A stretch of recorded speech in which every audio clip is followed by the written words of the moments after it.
Ladies and gentlemen, welcome back to another episode of the Scoreboard Keepers. I am your host, the Ref, where I keep you up to score and everything sports, hip hop, and hot topics. We'll be right back. You guys know the routine.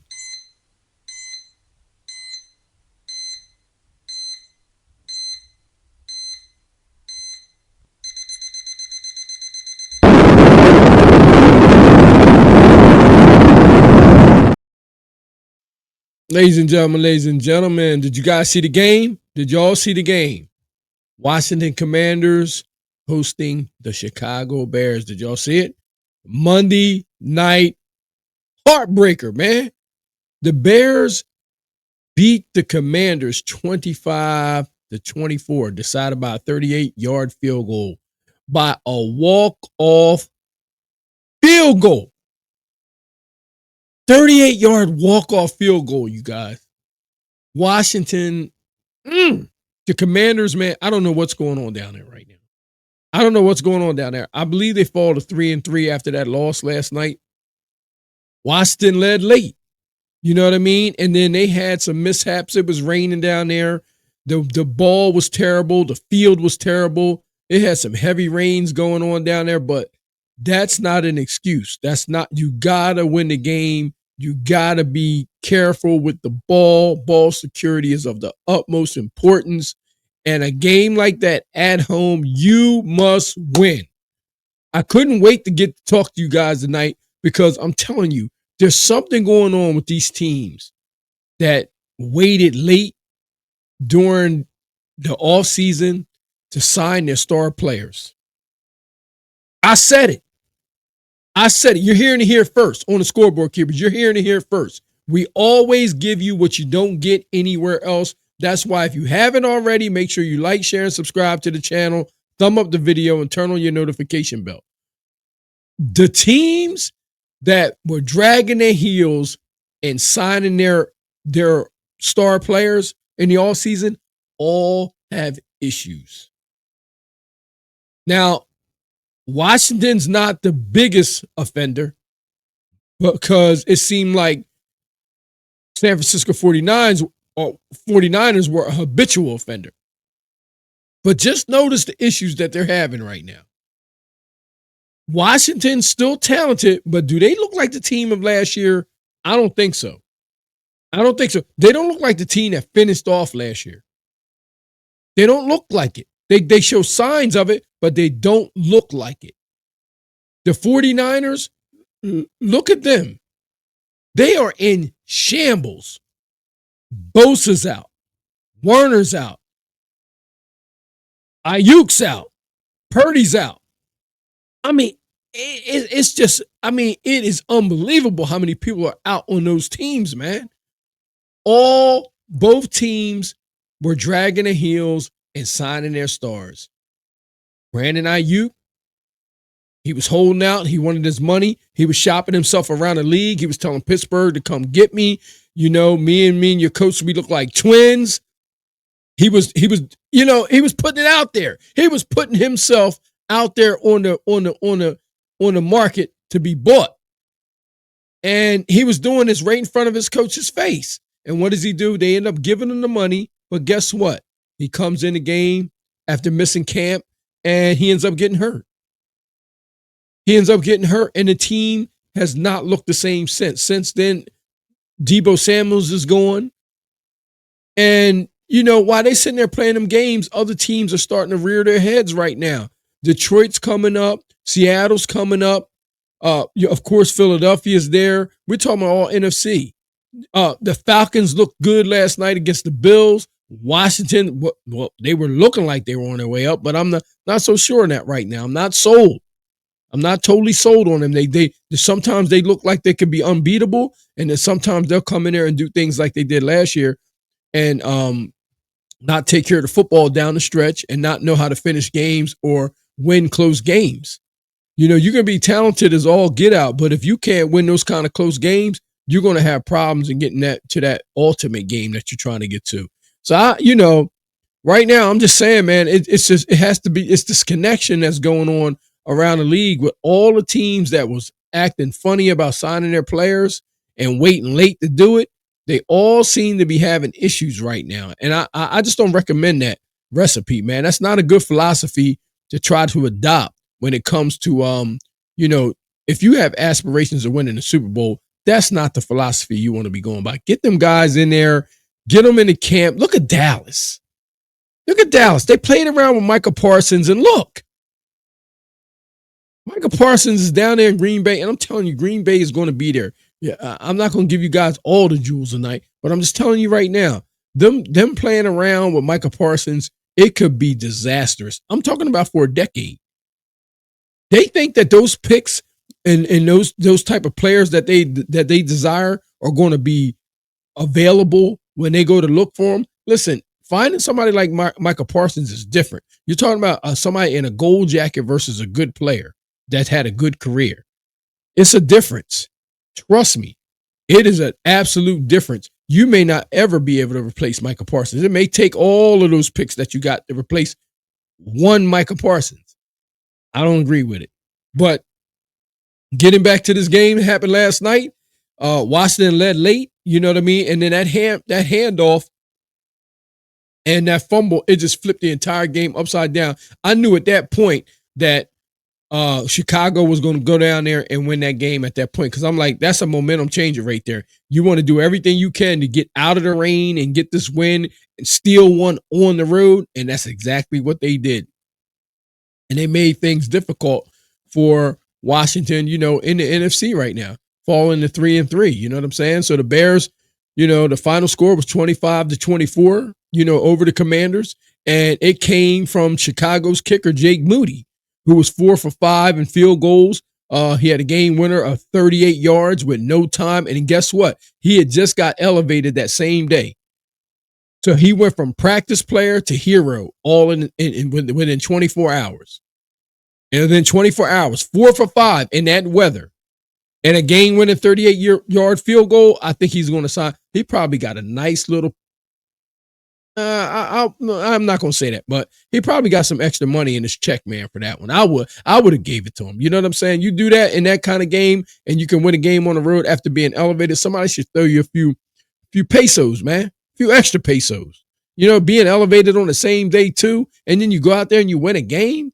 Whoo! Just imagine how many teams have those kind of players sitting down there on the sidelines or sitting down there on the practice squad that they haven't elevated yet. It's some talent back down there. It's just all about the teams being able to find it within your organization. Chicago, Caleb Williams he had 252 yards passing, 1 touchdown. And DeAndre Swift went ham. DeAndre Swift, he just went ham. This is the same DeAndre Swift that was with the Philadelphia Eagles at one point. He's a good running back, and he still has it. He's always been a good athlete. But he had 108 rush yards, and he had a 55-yard touchdown pass. You know what I mean? I mean, listen, that's an all-around game right there for him. In them conditions, you have a 55-yard touchdown catch. That's impressive for DeAndre Swift, man. I'm happy to see him still getting his career off after leaving Philadelphia, and I'm happy to still see him doing well, man. He's a great athlete, and he's a great running back to have, and he's been durable throughout the years also. So that's a good running back for Chicago to have, especially down the stretch late in the season when it gets cold out. If he can remain healthy, he's going to give them a good chance of making it to the playoffs and making some noise. Because I'm pretty sure Washington may not want to face them again. And I mean, look, same conference. You know what I mean? Same conference. Not the same division, but the same conference for sure. So it's a possibility that they could run into each other down the road. Jayden Daniels, man. Jayden Daniels, I don't know what's going on, man. This Terry McLaurin thing, like I said, man, they kept him out. I don't know if his legs are quite under him just yet. I don't know what's going on. When people miss camp, man, they are just not the same. I'm totally against that, man. I think it takes a player almost like a month to get themselves together. I was worried about Micah Parsons when he went to Green Bay. I don't think you should handle, star players like that. I just don't. If you miss, I may have made. It's a possibility I would have made Micah Parsons sit for 3 games after I got him. I would have wanted him to go through the whole camp situation before I throw him out there in a game and he do something that we don't want him to do. You go from nothing to game type situations where everybody's playing fast. That's a dangerous thing. So you got so many soft tissue injuries going on in the league. Nah, look what happened to Tyreek Hill. He was in Miami. He's unhappy. And look what happened to him, man. Crazy. You know, Jayden Daniels, he had 211 yards, 211 passing yards. He had 3 touchdowns, 1 interception, and of course, the late handoff miscue that set up the Bears, the Bears game winning field goal. Washington overall, they had 3 turnovers. Okay. And that's not NFL game winning football. 3 turnovers in the NFL is almost a certain death. If they had won that game and still had 3 turnovers, that would have been an impressive thing. It would have been an anomaly, but you know what I mean? You skate out of there with a win with 3 turnovers, man. You're still going to hear it from the coaches, come practice on Monday. You're still going to hear it because ball security is everything in the NFL. You don't want to be turning over because good teams make you pay, and Chicago happened to make Washington pay. Normally, teams that have 3 turnovers, they normally lose. So the odds were against them. You know what I'm saying? Washington started out slow. They was down 13-0. And then they just ripped off 24 points. You know what I mean? But they couldn't close the deal. Late game management and ball security, that decided it. It was Daniels to Cross-Key Merritt. Cross-Key Merritt and Jayden Daniels, that ball, it hit him right in his chest. I saw when he turned around. First of all, Jayden Daniels didn't even have total control of the ball. Listen, let me say this. This is one thing that was bothering me. It's raining. It's pretty chilly out. The ball's slippery. And I am totally surprised that they didn't have Jayden Daniels under center in that condition to just turn around and hand the ball off. They had him in the gun. So I put this, to be honest with you, I'm just going to be honest with you. I put this in, I blame the offensive coordinator for calling that play. You have to have a situation where Jayden Daniels is under center. For situations just like that, because you know what? You play on the East Coast. So there's going to be bad weather there. Pretty soon it's going to be snow. So if you don't have a package for Jayden Daniels under center, you're doing him a disservice and yourself, because that handoff to Cross-Key Merritt, and in wet conditions, that was pivotal. That was pivotal. And you seen what happened. Bears' new kicker, Moody, became the story from the practice squad to the hero in just like a matter of 8 hours. Like, you know what I mean? That's how you get a job, man. I'm pretty sure he's on cloud 9 right now, And then you got the Caleb Williams and the DeAndre Swift combination. And, that gave Chicago the explosive answers when they needed it. Because I'm telling you, DeAndre Swift, he has that in him. He has that in him. And then you add that up with the 3 turnovers, and they had no takeaways. 3 turnovers and no turnaways. No takeaways. I mean, it ain't gonna work out that way. You know what I'm saying? It's just not. But if I had to look at something and I had to put my finger and blame something about this Washington loss, I'm looking at the offensive coordinator for putting Jayden Daniels in that position, in the Wildcat, with bad weather like that. He's not passing. The weather was awful. And I would have to say the turnovers. Okay. The turnovers, because you can't have that. In professional football, you can't have that because good teams are supposed to make you pay. And that's exactly what Chicago did. They just did what they were supposed to do. And I like it. Shout out to Chicago. Shout out to Caleb Williams. We all know we did a video on him. So like I said, if you're going to give him 3 turnovers, I expect him to take advantage of it. Now, if you take those turnovers away, do Chicago get that win down there? I'm not sure. So it comes to a time, like I was telling you, like it's not about talent, it's about how you finish, and Washington proved it can rally, but the situational discipline and the situational play calling cost them that game. And I know the offense coordinator is probably kicking himself today because he knew the conditions. And you know what I'm saying? At some point, you got to put your quarterback under center. Why not? It's not 90 degrees out there. And I'm pretty sure that that's something that they will work on. You look forward to seeing Jayden Daniels under center in the future, especially in situations like that, because he never had control of that ball. When you watch it in slow motion, he was trying to hand off a ball that he didn't even have control himself. And that thing it went right to the place that you don't want it to go. You know what I'm saying? And that's to the other team.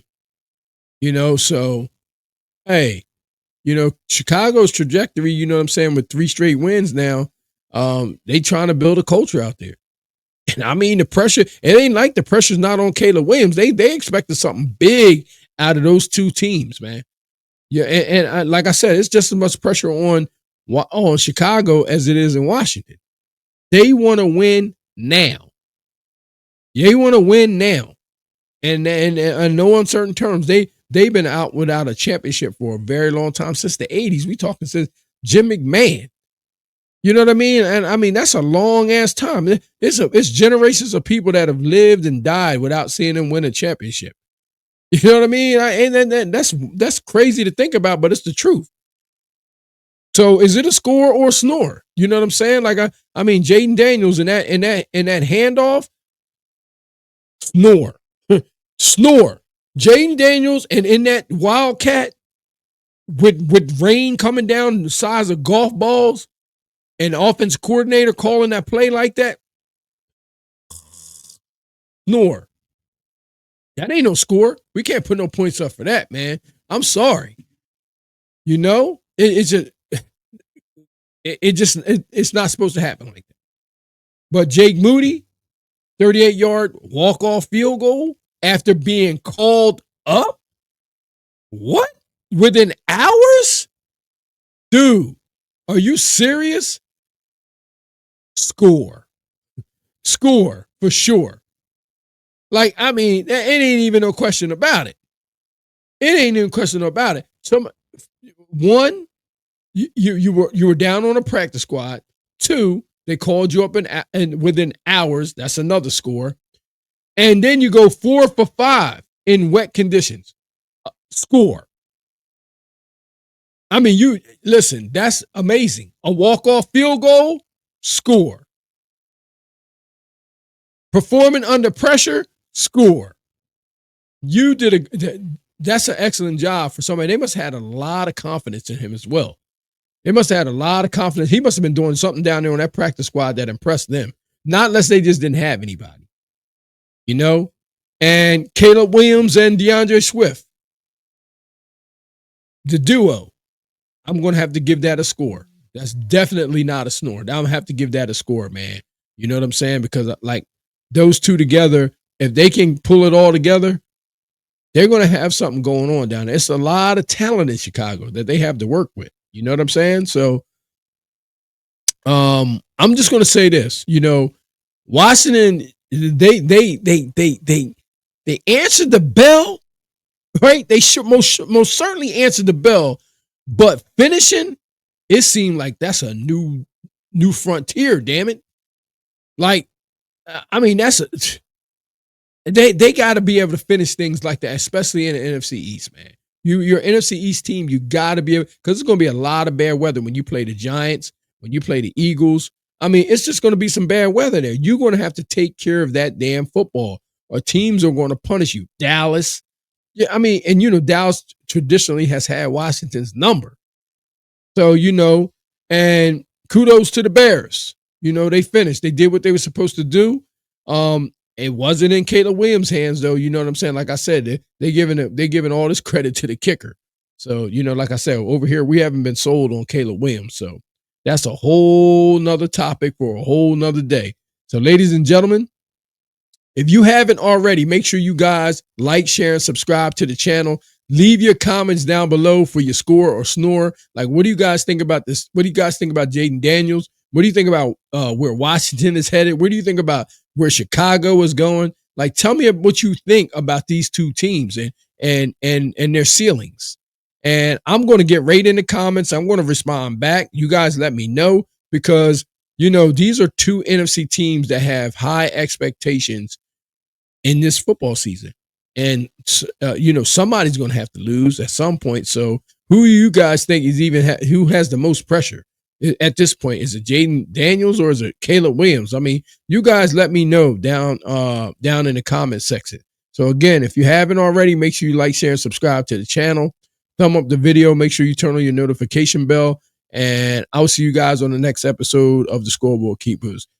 Until then, God bless and score. Have a good night, everybody.